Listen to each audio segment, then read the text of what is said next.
কি করতাম নিজেও জানি না, হয়তো সব বলে ফেলতাম। তোর হাত ছুতে চাইতাম, কিন্তু সেই সময় এখনো আসেনি। সারা রাত রোদের ঘুম হয়নি, কেমন অস্থিরতায় ভুগছে। ভোরের দিকে একটু ঘুমিয়েছে, 8টা বাজতেই ঘুম ভেঙে গেল। কাল সারা রাত কুয়াশার মেঘ, কাল রাত সারা রাত তুমি ছিলে শুধু হৃদয়ের উষ্ণতা, বেদনার নীল। কাল রাত সারা রাত নিঃসঙ্গতা। পরের দিন বিকালে ছাদে জামা কাপড় আনতে গিয়েছিল। ছাদে রাহাত আর রোদ বসে বসে কথা বলছে। ছাদে অনেক বাতাস বইছে। তান্নার চুল বারবার এলোমেলো হয়ে যাচ্ছে, তাই খোপা করলো। ওই শাকচুন্নি পেতনি এদিকে আয়। রাহাত আমাকে ডাকলো। এই ছেলে আমাকে কখনোই ভালো নামে ডাকতে পারে না। আমি তাতে জামা কাপড় রেখে ওর কাছে গিয়ে বললাম, আমাকে কোন দিক দিয়ে তোর পেতনি মনে হয়? আহারে আইসে সুন্দরী। আমি ওর পাশে বসে পড়লাম। নিজেকে দেখ আর আমাকে দেখ। নিজেকে দেখার কি আছে? আমার মতো ফর্সা ছেলে জীবনে দেখছিস? তুই তো সাদা বিলাই। আর তুই তো কালি পেতনি। আমি কালি? ওর হাত টেনে নিজের হাতের সাথে মিশিয়ে বললাম, দেখ কে ফর্সা বেশি, ভালো করে দেখ। আমি তোর চেয়ে বেশি ফর্সা। তাহলে তুইও তো বিলাই, সাদা বিলাই। মেয়েরা ফর্সা হলে ভালো লাগে, বিলাই লাগে না। আর ছেলেরা এত ফর্সা কেন হবে? তাহলে কি হবে? নিগ্রো? তোর কি নিগ্রো ছেলে পছন্দ? তা হবে কেন? আমার তো রোদ ভাইয়ার গায়ের রং পছন্দ। সাদা মরে কালি নাই, তাই ঠাস করে বলে ফেললাম। রোদ ভাইয়া আর রাহাত চোখাচোখি করছে। রাহাত মুখ চেপে হাসছে, রোদ ভাইয়া মুখ অন্যদিক ঘুরিয়ে নিয়েছে। কি হলো? আমি এমন কি বলেছি? আমি তো গায়ের রঙের কথা বললাম, এভাবে মুখ চেপে হাসার কি হলো? শুধু গায়ের রং কেন, দুদিন পর আজ তো রোদ ভাইয়াকে তুই পছন্দ করবি। ওই বিড়বিড় করে কি বলিস? বললাম যা তোকে, ভাইয়ের গায়ের রঙের মতো উজ্জ্বল সামলে একটা ছেলে দেখে বিয়ে দেব। ভালো হয়েছে রে, তুই অন্য ভার্সিটিতে ভর্তি হয়েছিস, এবার একটু শান্তি মতো মেয়ে ঘোরাতে পারবো। আমারও ভালো হয়েছে, তুই নামক কোনো প্যারা নাই।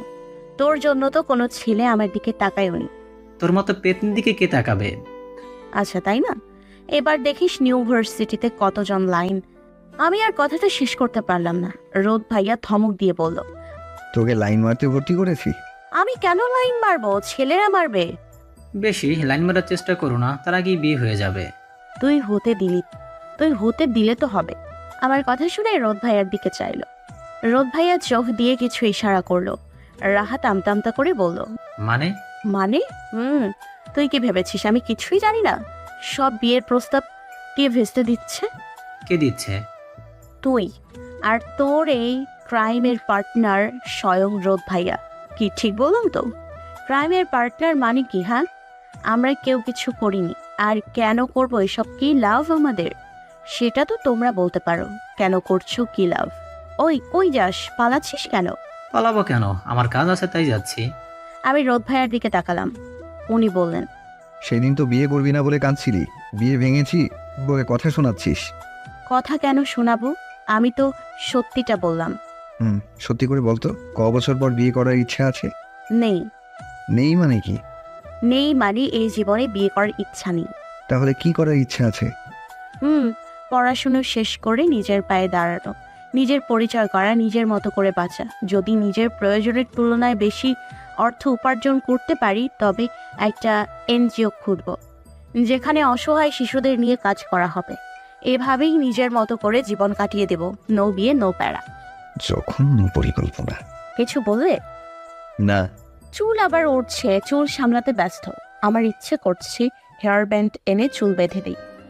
আবারও জিজ্ঞেস করলাম, গতকাল তোমার মন খারাপ কেন ছিল? দুপুরবেলায় খাবার টেবিলে এমন করলে কেন? আসার পর তো ভালোই ছিলে, আর রাতেও আমার দিকে না চেয়েই বলল, এমনি। এমনি কারোর মন খারাপ হয়? আবার হয়। আমি হয়তো জানি আপনার মন কেন খারাপ ছিল। ভাইয়া চুমকে আমার দিকে চেয়ে বলল, কেন? আমি একটু ভাব নিয়ে বললাম, এ বয়সের ছেলেমেয়েরা বেশিরভাগ প্রেম ঘটিত কারণে মন খারাপ করে। আর আপনি যেহেতু প্রেমিক পুরুষ, সেহেতু আপনার মন খারাপ প্রেম ঘটিত কারণে।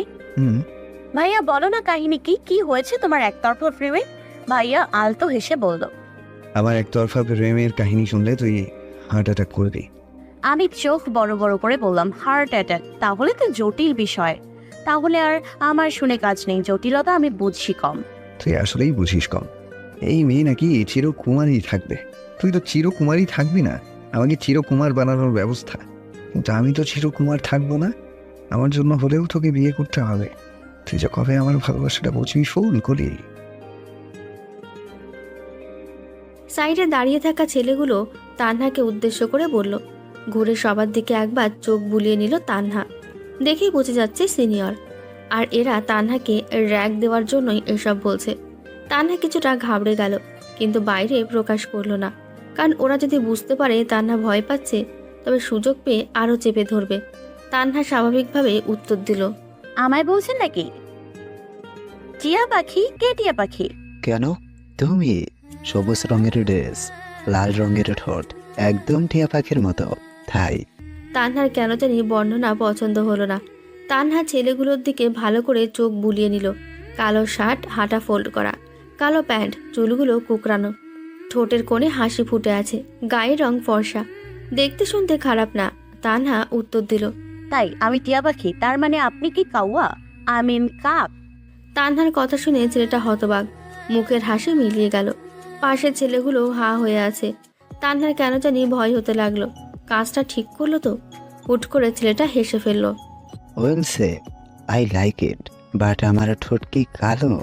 আমি একবার ওনার ঠোঁটের দিকে চেয়ে বললাম, সাদাও নয়। অন্য একজন যাকে তানহা কাওয়া বলেছে তাকে বলল। তানহা বুঝতে পারল ওনার নাম রিশাদ। রিশাদ মিটমিট করে হেসেই চলেছে, তারপর বলল, ওকে ছেড়ে দে। রিশাদ কথায় শুধু আমি না, ওর ফ্রেন্ডরাও অবাক হলো। তারপর বলল, ছেড়ে দিতে বলেছি, ব্যাস দেবী, নো মোর টক। ওরা চুপ হয়ে গেল, আর টু শব্দও করেনি। তারপর তানহাকে ভদ্রভাবে বলল। তোমার নাম কি? তানহাও ভদ্রভাবে বলল, তাইবা তাসনিম তানহা। ঠিক আছে, ইউ ক্যান গো নাও। তানহা রিশাতের মুখের দিকে চেয়ে বোঝার চেষ্টা করছে সত্যি সত্যি যেতে বলছে না অন্য কোনো ফন্দি। কিন্তু কিছু না বলায় তানহা ক্লাসরুমের দিকে হাঁটা দিল। ক্লাসে এসে জানলার পাশে এসে বসলো তানহা। স্যার এসেছেন, ক্লাস করছে। হঠাৎ তানহার কাওয়ার থুকু রিশাতের দিকে চোখ গেল। উনি তানহাদের ক্লাসরুমের বারান্দা দিয়ে ফোনে কথা বলতে বলতে যাচ্ছে। ছুটির পর ক্যাম্পাস দিয়ে যাচ্ছে, তখনও রিশাদকে বন্ধুদের সাথে আড্ডা দিতে দেখে তানহা। তান্নার চোখে চোখ পড়তেই কিভাবে যেন তাকাচ্ছে। তান্না চোখ সরিয়ে নিল। তান্না ভাবছে ওরা কি সত্যিই তান্নাকে ছেড়ে দিয়েছে? যদি ছেড়েই দেয় তবে এইভাবে উনি তাকাচ্ছেন কেন? আর না ছাড়লেই বা কিছু কেন বলবেন না? তান্না তো চলেই যাচ্ছে। আজকে ভার্সিটির প্রথম দিন, বাবাই তান্নাকে দিয়ে গেছে আর গাড়ি পাঠিয়ে দিয়েছে বাসায় যাওয়ার জন্য। বাসায় যেতে যেতে বিকেল। সন্ধ্যাবেলায় রাহাতে ডুবে গেল তান্না। রাহাতেরও আজকে প্রথম দিন ছিল ভার্সিটি। তান্না গিয়ে দেখে রোদ আর রাহাত কি যেন বলছে।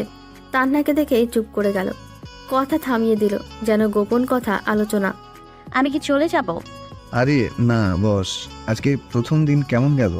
তান্না বসে পড়ল অনুমতি পেয়ে। তারপর সবকিছু ডিটেইলে বলল। রাহাত অবাক হয়ে বলল, ছেড়ে দিল তোকে? আমি হলে জীবনও ছাড়তাম না, তোকে পুকুরে সাঁতার কাটাতাম। তোর মতো সবাই শয়তান নাকি? ছেলেটা ভালো আছে, নয়তো ফ্রেন্ডদের বিপক্ষে গিয়ে আমাকে ছেড়ে দেয়। ফ্রেন্ডকে ধমকেছে পর্যন্ত। রোদের মনে কু ডাকছে। ফুল যতটা সহজ মনে করছে, বিষয়টি ততটা সহজ নয়। কোনো ঘাপলা তো অবশ্যই আছে, নয়তো ওই ছেলে ছেড়ে কেন দিল? এর পেছনে বড় কোনো কারণ আছে, জোরালো কারণ। আর কারণটা কি রোদ অনুমান করতে পারছে? কেউ তার যত্নে করা ফুলের বাগান থেকে ফুলের রানীকে উপড়ে নিয়ে যেতে চাইছে? না, বিষয়টি দেখতে হচ্ছে। রোদ তানহাকে বললেন, ফুল, তুই ওই ছেলের থেকে দূরে থাকবি, ভুলে কথাও বলবি না। যদি বলিস আমার যে খারাপ কেউ হবে না। কি আশ্চর্য, কি এমন হলো যে আমার রেক্ট করছে? সব সময় না বকলে ওনার চলে না। অদ্ভুত। তান্না উঠে চলে গেল নিজের ঘরে। রাহাতের ভার্সিটি নিয়ে কিছুই জানতে পারল না। রাহাত ভাইয়ের আচরণে কিছু একটা অনুমান করতে পারছে। ভাইয়া কি হলো? আই থিঙ্ক ওই ছেলের ফুলকে ভালো লেগেছে, না হলে এইভাবে ছাড়ার কথা না। তুই ফুলের থেকে কথা নেওয়ার চেষ্টা করিস। আচ্ছা, আমি ফুলের সঙ্গে কথা বলবো, কিন্তু আমি জানি তুই কি বলবি, কিন্তু এরাই পারফেক্ট টাইম নয়। সব কিছুর জন্য একটা মোক্ষম সময় থাকে। আমি যাচ্ছি। রোজ যাওয়ার কিছু সময় পর রাহাতের ফোন বেজে উঠল। রাহাত ফোন রিসিভ করে বলল, হ্যালো, কে বলছেন? আমার নম্বর সেভ করা নেই তোমার কাছে? না, কে আপনি? রাহাত ভাই, আমি শাওরিন।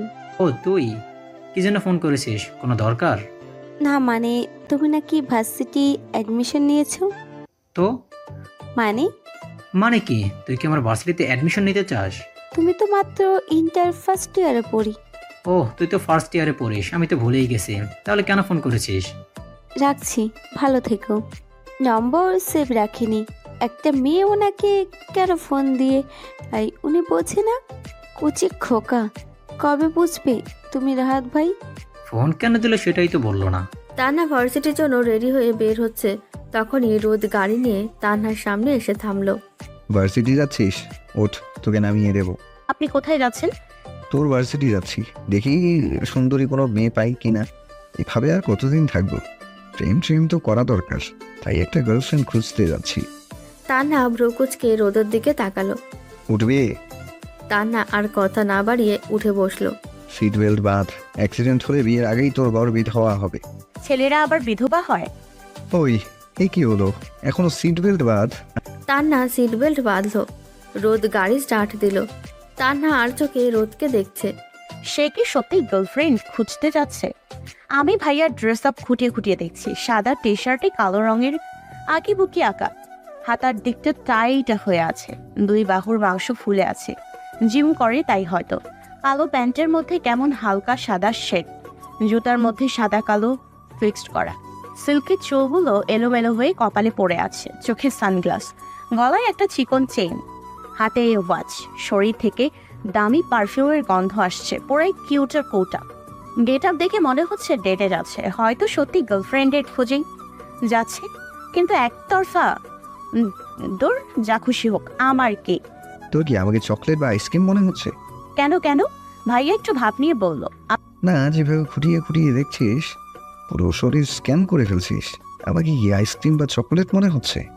দেখ, আবার আইসক্রিম চকোলেট মনে করে আমার মতো আসন ছেলেকে খেয়ে ফেলিস না। আমি ভাইয়ার কথা শুনে হাঁ হয়ে গেলাম। বলে কিছি? আমি কপাল কুঁচকে বললাম, কিসব বলছেন? হ্যাঁ, উল্টাপাল্টা কথা। আমি শুধু বোঝার চেষ্টা করছিলাম আপনি কোথায় আছেন। তা কি বুঝলি? কিছু না। এটাই আশা করছিলাম। হায় রে গাধি, আল্লাহ এই মেয়েকে একটু আক্কেল দাও। আমার আক্কেলের প্রয়োজন নেই, যা আছে তাই যথেষ্ট। তার চেয়ে বরং আপনি ভালো করে কথা বলা শিখুন। ভার্সিটির সামনে গাড়ি এসে থামলো। তান্না গাড়ি থেকে নেমে ভেতরে চলে গেল। রোদকে দেখা গেল এদিক সেদিক কি যেন খুঁজছে। তান্না পাত্তা না দিয়ে ক্লাসরুমের দিকে যাচ্ছে। রিশাদ তানহাদের ডিপার্টমেন্টের বিল্ডিংয়ে একাই দাঁড়িয়ে আছে, কোনো বন্ধু নেই সাথে। সিঁড়ির সামনে দাঁড়িয়ে আছে। তানহাকে দেখে সোজা হয়ে দাঁড়িয়ে বলল, কেমন আছো তানহা? আমি হালকা হেসে বললাম, জি আলহামদুলিল্লাহ ভালো আছি। তোমাকে জিজ্ঞেস করবে না কেমন আছি? হ্যাঁ বলুন, কেমন আছেন? ভালো রে, সারা রাত ঘুম হয়নি। কেন, মশা ঢুকেছিল? না, তুমি? মানে? আমি স্ট্রেট কথা বলতে পছন্দ করি। তোমাকে দেখার পর থেকেই শুধু সব জায়গায় তোমাকে দেখছি। আমি তোমার প্রেমে পড়ে গেছি তানহা। হায় আল্লাহ, বলে কি? ভাব তো ভালো না। প্রেমে পড়ে গেছে মানে কি? আমার এখানে এক মুহূর্ত দাঁড়ানো উচিত না। আমি কথা না বাড়িয়ে ক্লাসরুমে দ্রুত পায়ে চলে গেলাম। টিয়া পাখি গো, আমি সত্যিই তোমার প্রেমে পড়ে গেছি। রোদ রিশাদকে খুঁজছে, কিছু খোঁজ খবর নিতে চাই। রোদকে একজন রিশাদকে দেখিয়ে দিল। রিশাদ ক্যাম্পাসে বসে দুজন মেয়ে আর একটা ছেলের সাথে আড্ডা দিচ্ছে। ওরা ক্লোজভাবে বসে আছে। সেটা দেখে রোদের মনে হলো যার সাথে ক্লোজ হয়ে বসে আছে সেও জিএফ, তাই হাঁপ ছাড়লো। কিন্তু ফ্রেন্ডরাও যে ক্লোজলি বসে সেটা ভাবলো না। ক্লাস শেষে ফোন বের করে একটা মেসেজ দেখে মেজাজ বিগড়ে গেল তানহার। গেটের বাইরে এসে দেখে রোদ ফুচকা খাচ্ছে। হঠাৎ করেই তানহার রাগ ঠান্ডা হয়ে গেল। রোদ দূর থেকে তাকে দেখে হাসছিল, কেমন করে ফুচকা খাচ্ছে। এখন বুঝতে পারলো কেন এসেছে। সেদিন ফুচকা খেয়ে মজা পেয়েছে তাই এসেছে। তান্হা তার সামনে দাঁড়িয়ে আছে, খাওয়া দেখছে আর হাসছে তানহা। তানহাকে দেখে বলল, এসে পড়েছিস, হাসছিস কেন? তোমার ফুচকা খাওয়া দেখে। সকাল থেকে 5 প্লেট খেয়েছি। হা কর। না ভাইয়া, তুমি খাও, আমি খাবো না। বললাম না 5 প্লেট খেয়েছি, তাড়াতাড়ি হা কর। আমি এত মানুষের সামনে ভাইয়ার হাতে খাবো, সবাই দেখলে কি ভাববে? আমি তাই ইতস্তত করছি। ভাইয়া আমার মুখের সামনে এনে রেখেছেন তো রেখেছেন। এই, হা কর। আমি এক প্রকার বাধ্য হয়ে হা করলাম, আর ভাইয়া আমার মুখে পড়ে দিলেন। তারপর ঠোঁটের কোণায় হাসি ফুটিয়ে বিল মেটাতে চলে গেলেন। ভাইয়া আমার সামনে আসতেই আমি তার সাদা টি শার্টে হলুদের দাগ দেখতে পেলাম, একদম ফুটে আছে। টি শার্ট শেষ। আমি হা করে টি শার্টের দিকে চেয়ে আছি। আমাকে এইভাবে চেয়ে থাকতে দেখে ভাইয়া মজা করে বলল, কিরে, আবার মতো হ্যান্ডসাম ছেলে দেখলে চোখ ফেরাতে পারিস না নাকি? তাই না? তুমিও চোখ ফেরাতে পারবেন? একবার টি শার্টের দিকে তাকাও। ও নো, আমার এত শখের নিউ টি শার্ট। তান্না রোদের অবস্থা দেখে হাসতে হাসতে শেষ। রোদ তান্নার হাসি দেখে রেগে গেল। আমার টি শার্ট নষ্ট হয়েছে আর তুই হাসছিস? ঠিক আছে, আমার টি শার্ট তোর ওড়না দিয়ে মুছবো। না, আমার নতুন ড্রেস কয়দিন আগেই কিনেছি। দয়া করে আমার ওড়নাটা নষ্ট করবে না, তবে পুরো ড্রেস শেষ। তুই আসলি কেন? তোর ওড়না নষ্ট হবেই, কেউ বাঁচাতে পারবে না। তোমার 2 টাকার টি শার্টের জন্য আবার 4000 টাকার নতুন ড্রেসটা নষ্ট করবে? আমি ওড়না টানছি, কিন্তু ছাড়াতে পারছি না। 2 টাকার? তুই জানিস এর দাম কত? আমি কানাডা থেকে নিয়ে এসেছি, একদম ব্র্যান্ড নিউ। তো আমি কি করব? আমি নষ্ট করেছি, ছেড়ে দিন। আমি আরো জোরে টানছি। ভাইয়া হাসছে, যেন আজ আমার ড্রেসের শেষ দিন। তখনই পাশ থেকে কেউ টিটকারি করে বলে উঠল। কথাটা কানে যেতেই রোদের মুখ থেকে হাসি মিলিয়ে যায়। তান্নার দিকে একবার চেয়ে ওড়না ছেড়ে ছেলেটার দিকে তাকায়। তান্নাও ছেলেটিকে দেখছে। ছেলেটা অন্য একটা ছেলের কাঁধের ওপর হাত দিয়ে দাঁড়িয়ে আছে। ভাইয়ার চোখ মুখ হঠাৎ করেই লাল হয়ে গেছে। আমি চোখের দিকে তাকিয়ে চমকে গেলাম। চোখ দিয়ে মনে হচ্ছে আগুন বেরোচ্ছে। ভাইয়া হাত মুঠ করে ছেলেটার দিকে এগিয়ে যাচ্ছে। অবস্থা ভালো মনে হলো না। আমি দ্রুত পায়ে হেঁটে ভাইয়ার বাম হাত আমার 2 হাতে চেপে ধরলাম। ভাইয়া প্লিজ। আমার মুখে ভাইয়া শুনেই ছেলেটা চমকে গেল। রোদ ভাইয়া থেমে গেল। আমি ওই ছেলেটিকে বললাম, এসব ফালতু কমেন্ট করার আগে সম্পর্ক যাচাই করে নেবেন। আমার ওড়না ধরে টানছিলেন না, বরং মজা করে আমাকে ভয় দেখানোর জন্য টি শার্ট মুছতে চেয়েছে। আর সম্পর্ক যেমনই হোক না কেন, বাজে কমেন্ট করার কোনো অধিকার আপনাদের নেই। যেসব জায়গায় এসব কথা চলবে সেখানে গিয়ে বলেন। ছেলেটা বললেন, সরি আপু। সরি ভাইয়া। ছেলেটি কিছুটা দূরে চলে গেল। আমি রোদ ভাইয়ার দিকে চেয়ে দেখি তিনি তখনও ওই ছেলেটার দিকে চোখ মুখ শক্ত করে চেয়ে আছে। আমি হাত ঝাঁকিয়ে বললাম, কি করছিলেন? আমার দিকে না চেয়ে বলল, ফুল, তুই যদি আজ আমার হাতটা না ধরতি, শুধু ওর নাক বরাবর একটা ঘুষি দিতাম আর কিছুটা, নাক নিয়ে হাসপাতাল দৌড়াতে হতো। হঠাৎ করে ফুল রোদের হাত ধরায় রোদ থমকে যায়। এই প্রথম ফুল ওর হাত চেপে ধরল। সেটা যে অনুভূতি নিয়েই হোক, রোদ ফুলের ছোঁয়া মিস করতে চাইল না। সেদিন গাড়িতে ছুঁয়েছিল, কিন্তু ব্যথা পাওয়ায় হাত সরিয়ে নিয়েছিল। ভাইয়া এখন বাদ দাও না, সরি তো বলেছে। আমি হাত ছেড়ে দিলাম। ভাইয়ার রাগ এখনো কমেনি, ছেলেটিকে দেখেই যাচ্ছে। রাগ কমানোর জন্য বললাম, তুমি আমার ওড়না দিয়ে মুছতে চেয়েছিলে না? ঠিক আছে, আমি মুছে দিচ্ছি। আমি ওড়না এগোতেই ভাইয়া আমার দিকে চেয়ে বলল, না দরকার নেই, টিস্যু থাকলে দে। আমি টিস্যু বের করে ভাইয়ার টি শার্ট মুছে দিচ্ছি, কিন্তু তেমন উঠছে না। তাই আমি বললাম, উঠছে না, ওয়াশ করতে হবে। তার কোনো উত্তর না পেয়ে চেয়ে দেখি ওই ছেলের দিকে তখনও চেয়ে আছে। আমি ওদিকে সরানোর জন্য বললাম, চলো যাওয়া যাক। হুম। ভাইয়া চুপচাপ গাড়ি চালাচ্ছে। আমি পিস পিস করছি। আপনি চুপ করে আছেন কেন? ভাইয়া তাতে দাঁত চেপে পড়ল। এখন কি করব? গান গাইবো? আমি আর কিছু বলার সাহস পেলাম না। রাস্তার পাশে কতগুলো আইসক্রিমের দোকান দেখেছি, খেতে ইচ্ছে করছে। ভাইয়া গাড়ি থামান। কেন কেন? আমার দরকার আছে, প্লিজ। ভাইয়া কি ভাবলো কি জানি, গাড়ি থামিয়ে দিল। আমি সাথে সাথেই বের হয়ে গেলাম। আমি আসবো? আপনি বসুন, আমি এক্ষুনি আসছি বলেই কিছুক্ষণ পর 2টো আইসক্রিম নিয়ে ফিরে এলাম। ভাইয়া আমার হাতে আইসক্রিম দেখে বলল, এই তোর দরকারি কাজ?